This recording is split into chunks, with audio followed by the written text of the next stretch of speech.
매일 성경과 함께하는 오늘의 큐티 시간입니다. 6월 2일 오늘의 말씀은 로마서 4장 1절에서 12절입니다.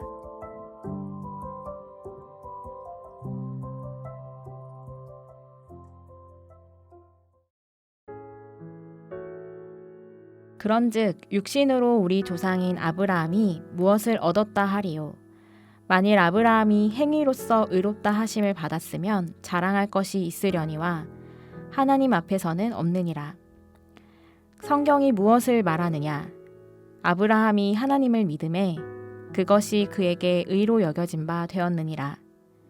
일하는 자에게는 그 삭시 은혜로 여겨지지 아니하고 보수로 여겨지거니와 일을 아니할지라도 경건하지 아니한 자를 의롭다 하시는 이를 믿는 자에게는 그의 믿음을 의로 여기시나니, 일한 것이 없이 하나님께 의로 여기심을 받는 사람의 복에 대하여 다윗이 말한 바, 불법이 사함을 받고 죄가 가려짐을 받는 사람들은 복이 있고 주께서 그 죄를 인정하지 아니하실 사람은 복이 있도다 함과 같으니라.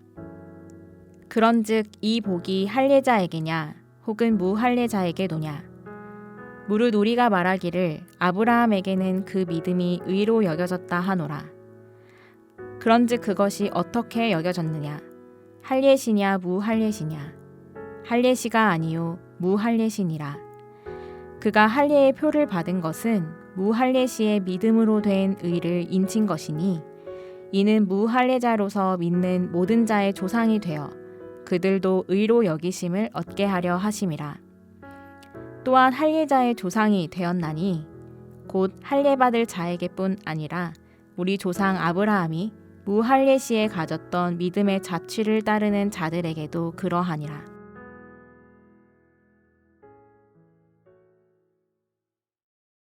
오늘도 하나님의 말씀과 은혜가 우리를 세심하게 이끌기를 기도합니다. 로마서 1장 18절부터 3장 20절까지 전개된 내용은 모든 인간은 하나님의 진노에 의해 심판을 받는다는 것입니다. 유대인이든 이방인이든 의인은 아무도 없다는 것입니다. 그리고 어제 묵상한 3장 21절부터 31절은 이렇게 마땅히 진노를 받아야 할 사람이 율법의 행위로 의롭게 되는 것이 아니라 하나님으로부터 오는 의를 믿음으로 새롭게 된다고 했습니다. 이제 유대인은 율법과 할례를 자랑할 것이 아니라 하나님이 이루신 의로운 구원의 방식을 믿어야 했습니다. 자랑이 아니라 믿음. 유대인이 주목해야 할 키워드입니다. 신학적 용어로 이신칭이라고 합니다. 유대인들은 쉽게 양보하지 못했을 것입니다. 그동안 나를 지탱해준 신앙 정통들, 그 전통이 구약 언약과 신앙 행위에서 비롯된 것들이라면 더더욱 양보할 수 없었을 것입니다. 바울은 인간의 한계를 직면하게 하고 하나님이 마련하신 믿음의 새로운 기준을 제시했지만, 경기 방식을 바꾼다면 기존 규칙에 익숙한 선수들은 당연히 반발할 수밖에 없지 않겠습니까? 이것이 유대인들만의 이야기는 아닐 것입니다. 그러자 바울은 유대인들이 그토록 앞세우며 중요하게 여긴 인물을 소환합니다. 바로 아브라함입니다. 아브라함은 이스라엘의 조상일 뿐만 아니라 그리스도인에게도 창세기의 족장실에 여는 믿음의 조상이기도 합니다. 바울이 아브라함을 소환한 이유는 아브라함은 행위에 의해 이롭게 된 인물이 아니라 바로 믿음에 의해 이롭게 됐다고 여겨졌기 때문입니다. 물론 유대인이 생각한 아브라함은 선한 행위의 조상이었을 것입니다. 바울은 유대인의 자랑인 아브라함이 이롭게 된 이유를 새롭게 증명한다면 앞에서 1장부터 3장까지 전개한 하나님으로부터 오는 일을 간단하고 아주 분명하게 소개할 수 있었습니다.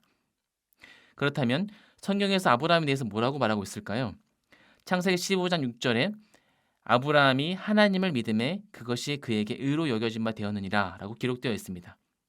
이때까지 유대인은 이 말씀을 아브라함의 믿음이 아니라 아브라함의 순종 행위를 강조하는 근거 구절로 사용했을 것입니다. 여기에서 믿음이라는 말을 어떻게 해석하느냐에 따라 서로 다른 입장을 대변하는 근거 구절이 되고 맙니다. 유대인은 믿음이라는 말을 순종하는 행위, 믿고 따른 행위로 봤을 것입니다. 하지만 바울은 믿음에를 하나님에 대한 전적인 순종으로 봅니다. 아브라함은 사실 말할 수 있는 것인, 앞으로 내세울 수 있는 것이 아무것도 없었습니다. 아브라함은 본향을 떠나 갈 바를 알지 못했고 나아가 많은 상황 중에 사라는 불임의 아픔을 겪고 있었습니다. 이스마엘을 낳은 상황이었고 비로소 힘들게 얻은 독자 이삭을 하나님의 말씀을 따르기 위해 드려야 했습니다. 인간의 생각과 노력으로 자기 인생을 바꿀 수 있었다면, 자기의 노력과 자기의 자랑으로 자기의 인생을 바꿀 수 있었다면 아브라함은 우리가 아는 삶의 여정을 걸을 수 없었을 것입니다. 그는 나약했고 부족했고 사람의 방법을 따를 때도 있었습니다. 그러나 아브라함은 나약할 때 주님을 기억했고 부족할 때 주님을 의지했고 하나님의 약속을 굳게 믿었습니다. 하나님은 아브라함이 순종한 대가로 의로운 자로 부르신 것이 아니셨고 아브라함을 주도적으로 부르셔서 그에게 새로운 삶과 생명을 선물해 주셨습니다. 획득이 아니라 선물이었고 자랑이 아니라 은혜였습니다. 아브라함이 노력해서 의로움을 획득한 것이 아니라 믿고 순종하는 삶으로 하나님으로부터 의로움이 전가된 것입니다. 여겨진 바 된 것이지요. 일을 해서 품삯으로 받아서 여겨진 것이 아니라 믿기 때문에 하나님이 그 믿음을 보시고 의롭다고 여기신 것입니다. 아브라함이 그랬듯이, 엄청난 실수를 한 다윗이 그랬듯이 우리도 똑같이 날마다 경험하는 것처럼 말입니다. 그렇다면 누가 아브라함의 자손인가요? 할례를 받은 유대인만이 아브라함의 자손일까요? 아브라함이 할례를 받기 전에 의롭다함을 받았습니다. 할례를 받지 않아서 의롭지 않다고 여겨지는 이방인과 같은 처지에 있을 때 아브라함은 하나님의 의롭다고 여겨졌습니다. 우리가 아직 이방인 되었을 때에, 우리가 아직 할례를 받지 않았을 때에, 우리가 아직 죄인 되었을 때에 하나님은 그리스도를 우리에게 보내시어 우리를 위하여 죽으심으로 구원을 이루셨습니다. 결국 할례는 믿음으로 의롭다함을 받은 아브라함에게 가시적인 표로 주어진 것이지 선행과 행위로 인해 보상으로 주어진 삭시 아니었습니다. 아브라함 유대인의 조상이기 전에 이방인의 신자들의 조상이었고 언약의 조상이기 전에 할례를 받기 전 무할례로서 하나님을 믿는 자들의 조상이었습니다.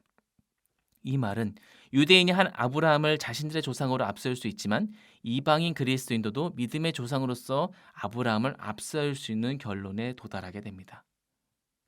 우리 모두 하나님 앞에서 죄인이고 의인의 없나니 하나도 없는 상황에서 구원을 위한 길은 민족과 배경과 조건에 따라 다르게 존재하는 것이 아닙니다.